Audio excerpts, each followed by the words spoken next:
மனிதம் காப்போம் அறக்கட்டளையை சேர்ந்த ஹரிகிருஷ்ணன், சந்துருகுமார் மற்றும் கண்ணன் ஆகியோர் அடங்கிய குழு பாதிக்கப்பட்ட கோவிந்தனின் வீட்டிற்கு நேரில் வந்து வீல் சேர் மற்றும் மளிகை பொருட்களை வழங்கினர்.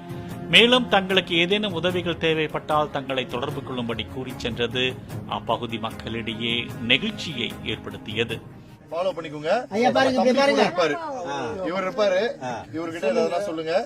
எது தேவையோ எது அவசியமோ அது.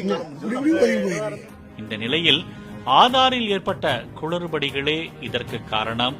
நிறுத்தப்பட்ட உதவித்தொகையையும் சேர்த்து இனி வழக்கம் போல் உதவித்தொகை வழங்கப்படும் என விழுப்புரம் மாவட்ட மாற்றுத்திறனாளி அதிகாரிகள் தரப்பில் கூறப்பட்டாலும் உயிரோடு இருக்கும் ஒருவரை இறந்துவிட்டார் என எப்படி உறுதி செய்து கொண்டீர்கள்? குறைந்தபட்சம் விஓவிடம் விவரம் கேட்டிருந்தாலே தெரிந்துவிடுமே. ஒருவர் உயிரோடு இருக்கிறாரா, இறந்து விட்டாரா என அதற்கான இறப்புச் சான்றிதழ் உள்ளிட்ட விவரங்களை வைத்தும் நேரில்